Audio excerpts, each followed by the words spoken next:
Look, we got the new ending as the background. Almost feels like this is a brand new season of the review series after getting renewed. I mean, it kind of technically is. It's the beginning of the new year, we have Earl now, and on top of that, it's the first new girlfriend. Yes, I see you over there, part 3 of the Mario Party arc and the daily life chapter.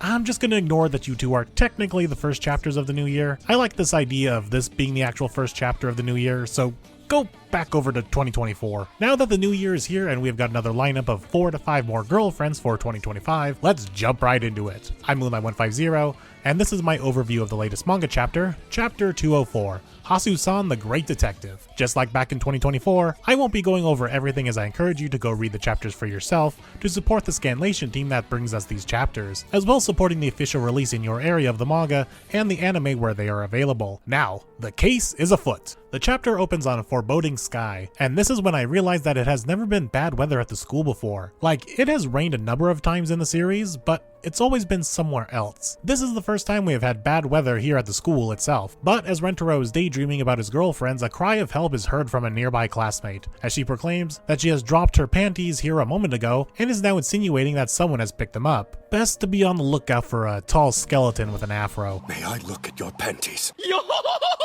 Thankfully, she isn't going full commando, as she also says that they are wool panties that go over regular ones for warmth. And as a single guy, I did not know those were a thing, but that makes total sense that those exist. But the smell of a mystery fills the air for this proposed panty snatcher. And where there is a mystery to solve, the great detective Hasua Hasu is on the case. And there's our first zing of the new year. Looks like Yoshi from Nagatoro needed to find work after the Nagatoro manga ended last year. With Hasu now on the case, she immediately begins interrogating the two main suspects, our good boy Rentaro Versus Ike Mentaro, which, okay, now that we have Hasua Hasu and Ike Mentaro, this feels like a good time to go over the Japanese and their love of wordplay and puns, as these two are great examples of them. Starting with our lad Ike Mentaro here, Ikemen is Japanese slang for handsome guy, hot guy, stuff like that. The word Ikemen has been engraved in my brain ever since I watched Romantic Killer, and Taro being the most generic masculine suffix you can add to a name in Japanese. So yeah, this man's name is basically John Handsome. And moving to Hasua herself, her name is built more on Japanese internet slang, the term Hasu Hasu, which is the sound effects one makes when they are breathing deeply from a sense of being horny.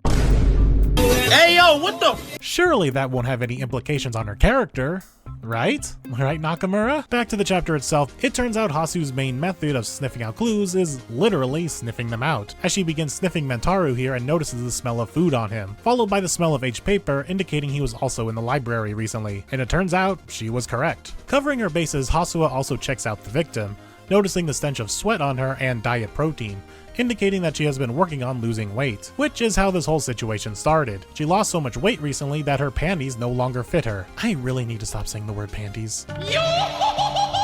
After some more sniffing around on the floor, it's time to interrogate Rentaro. As she begins her search, she notices a very feminine scent on Rentaro's uniform, now being incriminated that he may be the panty thief, as Hasua smells 31 different scents on him, which is only making matters worse that he is now being seen as a rogue serial panty hunter. Trying to prove his innocence, he blames the smell of 31 different scents on him from his 31 girlfriends rubbing off on his clothes, which I guess the fact that he has 31 girlfriends isn't super common knowledge throughout the school yet, unlike what we thought in Saki's intro chapter, since that information is taking these two by surprise. But Hasu pulls out her best Ace Attorney impression with a counter theory objection, proposing the idea that because he has 31 girlfriends, he has no need to scoop up panties because he could simply ask one of them, and that at least one of the 31 girlfriends would happily do so. I mean, yeah, I can name off like 15 right off the bat without much thought, just for Rentaro to say that he would never do something that deplorable as a boyfriend, and that he would rather go looking for random panties on the floor before doing that. To the shock of Hasua, unnamed female student, and Chad Studmuffin here, which is only incriminating Rentaro even further that he's not above picking up floor panties. In an effort to face out, hold out, and reach out to the truth,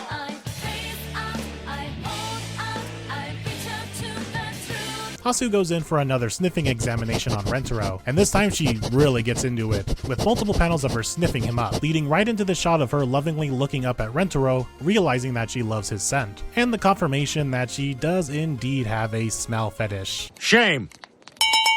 Shame. After a couple more rounds of sniffing, Rentaro asks if she is done, only to finally recompose herself, and pulls out the persecution finger accusing Brock McSwagger here of being the panty thief, as she says that she can smell the victim's panties on Dirk Beefcake's whole person. Which seems to be right on the money, as we see Duke Dashing's inner monologue here about how he is being exposed for having a panty fetish. As Rentaro thanks Hasua for clearing his name, Hasu lets him know that that's her entire motive, reaching out to the truth and rescuing the innocent, as that is what a great detective is supposed to do. But as those two are getting to know one another, in the background, Ace McDreamy makes a break for it, trying to get away before he gets caught red-handed being the panty thief. But in his efforts to get away as quickly as possible, Lance McThrobchest pushes Hasua out of the way, but Rentaro catches her in time. And in all in the commotion, the vice principal catches Fabio von Dreamboat running in the halls and gives him the traumatizing deep kiss that we have feared since chapter 2 of this manga. And we even get a little bit of an epilogue on Gaston Machismo here, as he was so traumatized by the vice principal that whenever he saw panties again, he would think about her, so he continued to live an honest life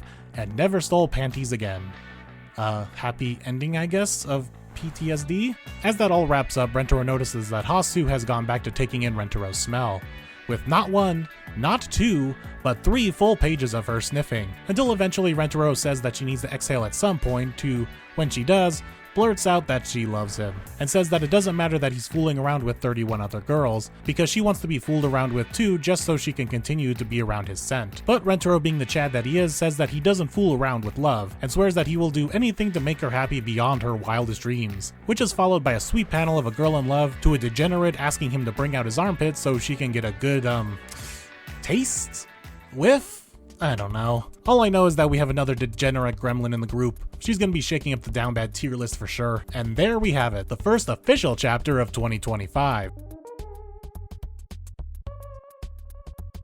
With the first girlfriend of 2025. We're starting off strong with Hasua here. Will be interesting to see how she mingles with everyone else and this smelling quirk that she has. And the mystery fun continues in the next chapter, as it says here in the preview that there is a mystery to be solved within the family itself. I love me a good mystery, so this character is right up my alley. Not so much the sniffing fetish though. But thankfully we aren't on break and we'll be going headfirst into the mystery next week. So be sure to like, comment, and subscribe to get in on the sleuthing fun in the next chapter. And in the meantime, I hope you've been enjoying my anime reactions, as well as my dating sim game playthroughs that I've been playing for the month of love here in February. I've been Moonlight150, and I will see you all in the next video. "楽しいよ優しいよしいでポジティブな咲く日常」